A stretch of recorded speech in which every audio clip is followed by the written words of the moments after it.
सब विद्यार्थियों को मेरा नमस्कार। तो जैसा कि आप सभी जानते हैं कि पिछले वीडियो में हमने जो हमारा अध्याय चला हुआ है सांवले सपनों की याद, लेखक है इसके जाबिर हुसैन जी, तो उसका पाठ का सार हमने किया था। आज इस वीडियो में हम इसके अभ्यास के जो प्रश्न उत्तर हैं उसको करेंगे। तो प्रश्न नंबर 1 है, किस घटना ने सालिम अली के जीवन की दिशा को बदल दिया और उन्हें पक्षी प्रेमी बना दिया? सालिम अली के बचपन के दिनों में उनकी एयरगन से एक नीले कंठ वाली गोरिया घायल होकर नीचे गिर पड़ी थी। इस घटना से बालक सालिम अली का मन अत्यंत व्याकुल हो उठा था। इस घटना के कारण ही वे आजीवन प्रकृति के विविध रूपों को खोजते रहे। वे प्रकृति के महान प्रेमी बन गए थे। उनकी इस महान प्रवृत्ति के पीछे गोरिया के घायल होने की घटना ही काम करती रही। अगला प्रश्न देखिए, सालिम अली ने पूर्व प्रधानमंत्री के सामने पर्यावरण से संबंधित किन संभावित खतरों का चित्र खींचा होगा कि जिससे उनकी आंखें नम हो गई? श्री सालिम अली केरल की साइलेंट वैली को रेगिस्तानी हवाओं के झोंकों से बचाने का अनुरोध लेकर पूर्व प्रधानमंत्री चौधरी चरण सिंह से मिले थे।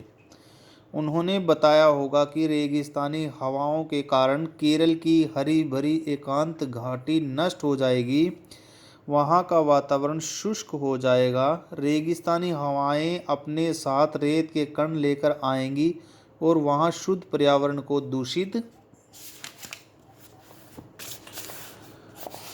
दूषित कर देंगी, जिसका प्रभाव वहाँ की वनस्पति व जंगली पशु पक्षियों पर भी अवश्य पड़ेगा।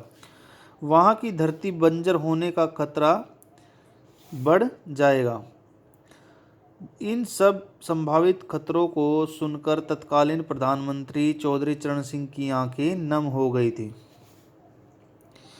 प्रश्न नंबर 3, लॉरेंस की पत्नी फ्रीडा ने ऐसा क्यों कहा होगा कि मेरी छत पर बैठने वाली गोरिया लॉरेंस के बारे में ढेर सारी बातें जानती है?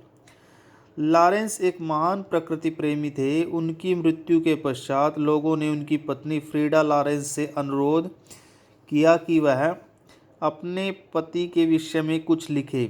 वह चाहती तो अपने पति के बारे में बहुत कुछ लिख सकती थी, किंतु उसने कहा, मेरे लिए लॉरेंस के बारे में कुछ लिखना असंभव सा है।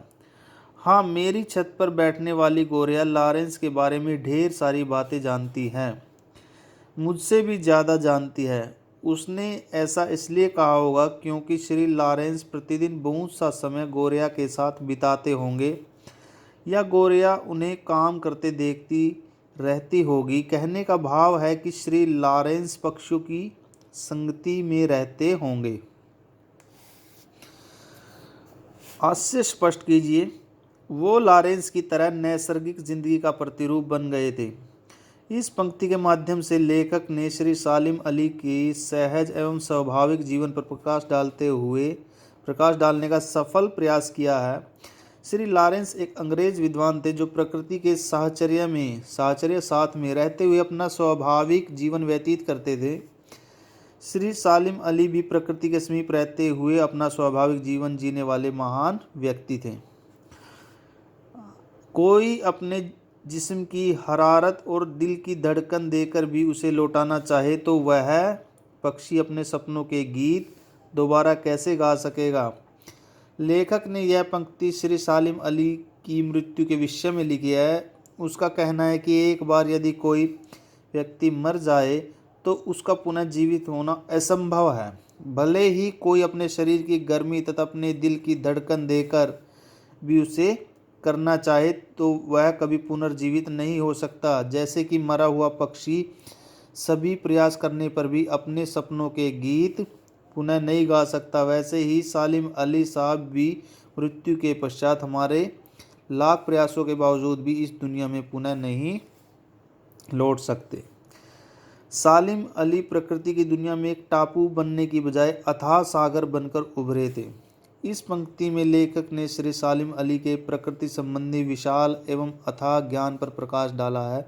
उनका प्रकृति संबंधी ज्ञान किसी टापू की भांति छोटा या थोड़ा नहीं था, अपितु यह सागर की तरह अथाह विशाल था। इसलिए लेखक का यह कहना अत्यंत सार्थक प्रतीत होता है कि सालिम अली प्रकृति की दुनिया में एक टापू बनने की बजाय अथाह सागर बनकर उभरे थे। तो यहाँ तक हमने अभ्यास के प्रश्न उत्तर किए हैं। तो सभी विद्यार्थी इनको अच्छे से याद करेंगे और अपनी कॉपी पर लिख कर देखेंगे। धन्यवाद।